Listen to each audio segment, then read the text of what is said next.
speaking of this past weekend, Kiss had their final two shows in New York City, and we had some, let's just say we had some Kiss Army boots on the ground in NYC. And joining me now on the QFM 96 hotline, he is the Assistant General Manager and Vice President of your Columbus Clippers, Mark Galuska. Mark, what are you doing, man?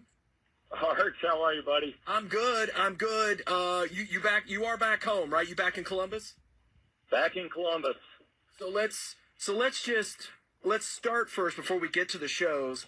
Set the scene for us, man, because we saw the Kiss taxis, we saw the pop-up stores, the Empire State Building. What was it like in New York City over the weekend?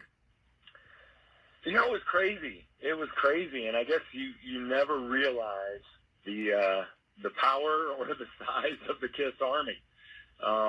People dressed up. You're seeing T-shirts everywhere. You're seeing,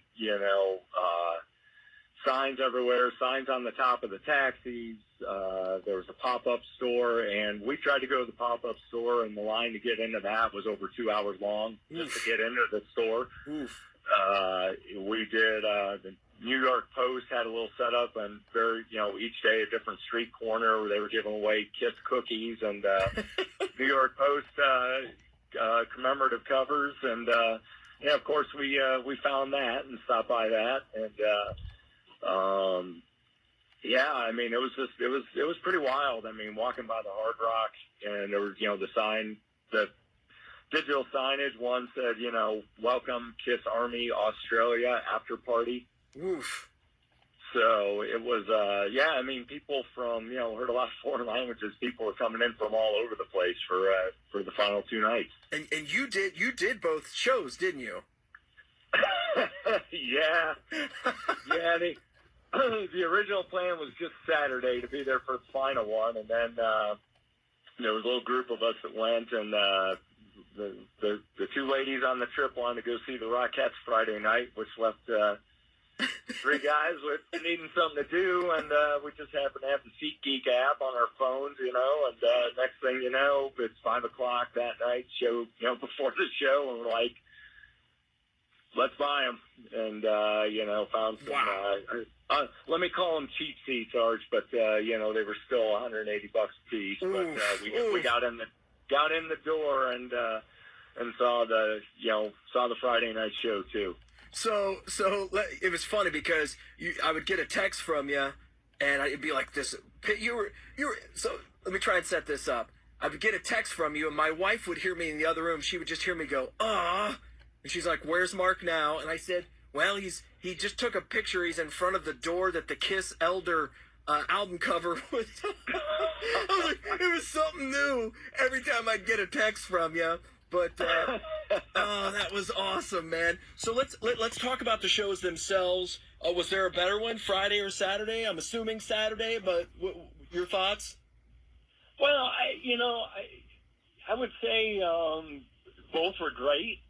Saturday certainly a little more. I'll say this: Saturday had a little more emotion from the fans. Yeah. Lady next to us was crying from the opening song almost all the way through. She's showing us pictures of her opening Destroyer when she was a little girl at Christmas, and just like crying and stuff like that. But what's interesting is I thought from the band perspective, I thought the guys were a little more emotional on stage Friday than they were Saturday. And I don't know if maybe that's just because of the pay-per-view. They're trying to. Right, hold it in a little better. More, yeah. But, so it was, so both were great in their own way. But Saturday had so much more going on because it was on pay-per-view. There was a whole Q&A thing they were filming beforehand. We were right there. I mean, we were right in that area where they were doing it. So I was talking to the guitar player and Evan Stanley's band that, when they were waiting, they had all the band's kids were doing an interview up on this stage. Wow. And, a few celebs. Yeah. Desmond Child was doing an interview up on this stage. So it was just a great atmosphere.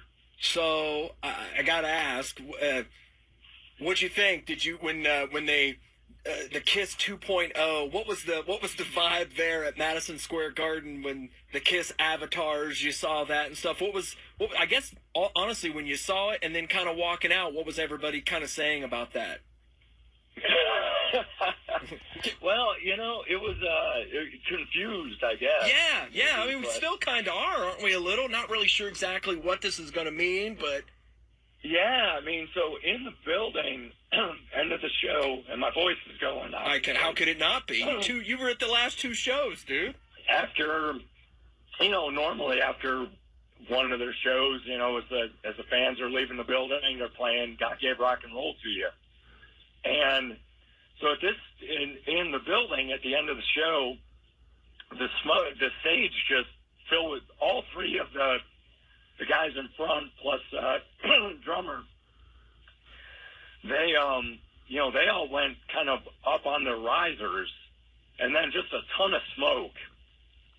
And it's like, what's going on? And then they went into "God Gave Rock and Roll to You," but all of a sudden you look at the screen, and it's avatars playing "God Gave Rock and Roll to You," and it's like, wow, that's pretty cool. And then it just pop up on the screen. It says, "The new era begins," and it showed their face, the four faces with the avatars, and a QR codes on the side of the two side video boards. And, and it's like, what? Okay. Okay.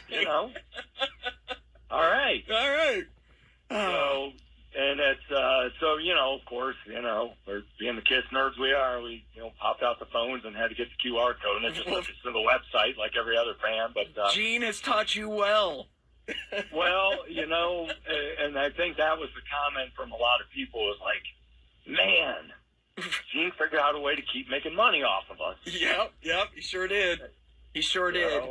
We'll see what happens. I mean, to be honest with you, I think the whole Avatar thing is, it's pretty innovative, and it seems to me that the first thought I had was it sets up perfectly for the Sphere in Las Vegas. Yeah, that's kind of what I was thinking as well, brother. For sure. So, would you do it again, Mark? Oh, in a heartbeat. Yeah. In a heartbeat. I mean, it's a bucket list. Never saw a show at Madison Square Garden, and then just to see that show. And wow. The atmosphere was electric. I mean, it was electric. The fans were certainly into it, like more than you've seen probably any other show they've done. I mean, it just start to finish beforehand, the atmosphere going on outside, the bars, playing the music, and after the show we found a bar on the way back, and they cranking the Kiss music, and they actually had Kiss Meets the Phantom of the Park on the TV. Oh, dude, what a weekend. Well, hey, listen, thank you for calling in. Save that voice. And man, I was jealous. I was jealous. And thanks for texting me, man, over the weekend, because that was pretty cool. I fired a few of those pictures off. I hope you don't mind to buddies that were wondering what was happening. So, Mark Galuska, thank you so much. How are things at Huntington Park? Are you guys cold stoving it? Everything good? Oh, everything's great at Huntington Park. We're trying to just sell a few tickets and merch for the holidays, which are available. ClippersBaseball.com. But the park, we're great. We're happy for our neighbors down the street. The no crew, kidding. That's exciting. And we're just kind of our time to gear up for 2024. And as a matter of fact, I had to put off myself going to the winter meetings because of this concert, so I'm flying out tomorrow. Well, listen. Early flight, and then early morning meeting. So it's straight from flight to meeting. But the Kiss Army, when they call, you answer the call, right? You do, Mark. I can't thank you enough for checking in. He is the assistant general manager, vice president of your Columbus Clippers, and he's in the Kiss Army, folks. And he was checking in for us. Mark Galuska, appreciate you, brother. You got it, Art. Anytime, my friend. Wow, what a weekend he had. More iconic rock on the way. I've got some AC/DC and Blackfoot right after we check in with Jim Thomas. It's a QFM 96, Kemba Financial Credit Union traffic.